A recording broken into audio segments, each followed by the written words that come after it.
नमस्कार दोस्तों। आज की इस वीडियो में हम लोग बात करें कि अकबर मुगल साम्राज्य का इतना महान शासक कैसे बन गया। वह इस कदर तक महान बन गया था कि लोग उसके दरबार में मन्नतें मांगने के लिए भी जाया करते थे। अगर उसे हम पूरे मुगल साम्राज्य का महान शासक ना बोलकर पूरे दिल्ली सल्तनत का बोले तो इसमें कोई बुराई नहीं होगी। तो चलिए उन कारणों के बारे में जानते हैं कि क्यों अकबर इतना महान राजा बना था, उसके पीछे का कारण क्या था। तो चलिए आज की वीडियो को शुरू करते हैं। अकबर उस समय केवल 13 साल का था जब उसके पिता हुमायूं के मरने के बाद वह राजा बना था। उस समय उसके सलाहकार बैरम खान हुआ करते थे। उस समय जब वह राजा बना था तो उस समय उसके बहुत सारे विरोधी राजा आ गए थे।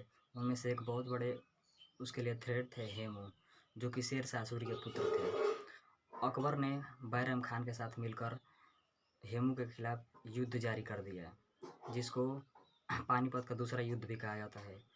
उस युद्ध में अकबर ने हेमू को परास्त कर दिया। वैसे तो मुगल अंपायर के शासक अकबर थे, परंतु उसके सारे डिसीजंस, राज्य के जितने भी डिसीजन हुआ करते थे वह बैरम खान लिया करता था, जो कि कभी कभी अकबर को उनके डिसीजन लिए हुए पसंद नहीं आते थे। तब जाकर अकबर ने एक फैसला किया कि वह शिकार के बहाने आगरा से दिल्ली गया और वहाँ जाकर ऐलान कर दिया कि आज के बाद मतलब आज से ही मैं दिल्ली का राजा हूँ और अब इसके सारे जितने भी राज्य के फैसले होंगे सिर्फ मैं ही लूँगा। यह सुनकर बैरम खान को बहुत नाखुशी हुई और वह अकबर के खिलाफ युद्ध जारी कर दिए। अकबर ने जल्द ही उनको युद्ध में परास्त कर दिया। अकबर बैरम खान को मारना नहीं चाहता था और ना ही बैरम खान उसे मारना चाहते थे, क्योंकि जब अकबर छोटा था तो बैरम खान ने उसे पाला था। इसलिए वह अकबर बैरम खान को कुछ पैसे रुपए देकर हज करने के लिए भेज देता है। अकबर की एक और बात थी कि वह पढ़ा लिखा नहीं था और इसलिए उसने अपने महल में ही 24,000 किताबों की एक लाइब्रेरी खोल रखी थी, जिसमें उसने बाहर से लोगों को हायर किया था अपने पढ़ाने के लिए। तब वह अलग अलग धर्मों की अलग अलग किताबें पढ़कर उसके दिमाग में अनेकों तरह के आइडियाज़ आने लगे और वह व्यापार और ट्रेड को ज़्यादा फोकस करने लगा, जिससे उसकी नज़र गुजरात और राजस्थान के इलाकों पर पड़ती है। तब वह राजस्थान और गुजरात के हर एक इलाके को कब्जाता गया।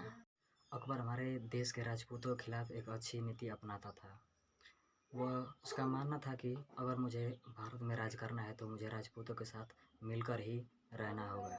अकबर की एक और अच्छी आदत थी कि वह युद्ध में हारे हुए जितने भी राजा हुआ करते थे उन्हें मारता नहीं था और ना ही सब राजाओं की तरह उनकी औरतों के साथ बदसलूकी करता था, बल्कि वह उन्हें उनका राज्य वापस लौटा देता था और उनसे टैक्स वसूलता था, जिससे ट्रेड भी बना रहे और दो राजाओं के बीच में दोस्ती भी चलती रहे। अकबर साम दाम दंड भेद का प्रयोग बहुत ही अच्छी तरीके से करना जानता था। वह इतना मास्टरमाइंड था कि वह राजपूतों से ही लड़वाता था। जैसे उसने राजा मान सिंह को राजा महाराणा प्रताप को हल्दी घाटी के युद्ध में लड़वाया था, जिसमें महाराणा प्रताप को परास्त होना पड़ा था। उस समय उसकी आर्मी को लीड कर रहे थे राजा मान सिंह। इसने राजपूतों के साथ एक अच्छा इंटरेक्शन बनाने के लिए आमेर के राजा बेरीमल की राजकुमारी से शादी कर लिया। फिर इसके बाद उसने बीकानेर की राजकुमारी और जैसलमेर की राजकुमारी से विवाह किया। इसी को कहते हैं मैट्रिमोनियल अलायंस, वैवाहिक गठबंधन, जिससे दोनों लोगों के बीच एक अच्छा इंटरेक्शन बना रहे और कोई विवाद भी उत्पन्न न हो।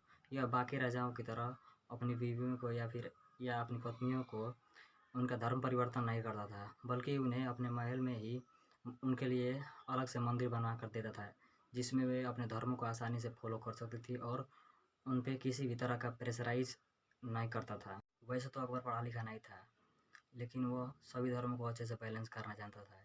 इसका पता इस बात से चलता है कि उसके 9 नवरत्नों में से 3 नवरत्न थे बीरबल, राजा टोडरमल और राजा मान सिंह। इसका कहना था कि अगर आप मुस्लिम धर्म को अपनाना चाहते हैं तो आपका स्वागत है और यदि आप हिंदू धर्म में जाना चाहते हैं तो आपको बधाई हो। अकबर सारे टैक्सेस को हटवा देता है जो कि केवल हिंदुओं पर लगाए गए थे। उनमें से एक सबसे मेन टैक्स है जजिया, जो कि केवल नॉन मुस्लिम को ही पे करना पड़ता था।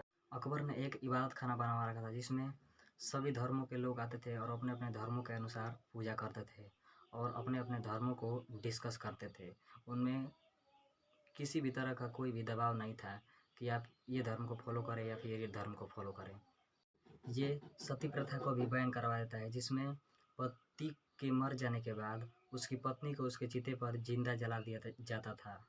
इसने विधवा मैरिज को भी फिर से लागू कर दिया ताकि जिसका पति मर जाए किसी कारणवश तो वह फिर से शादी कर सके अपना नया जीवन शुरू करने के लिए। तो उम्मीद है दोस्तों आपको यह वीडियो पसंद आया होगा, और अगर वीडियो पसंद आए तो लाइक शेयर सब्सक्राइब और कमेंट करना मत भूलिएगा। नमस्कार।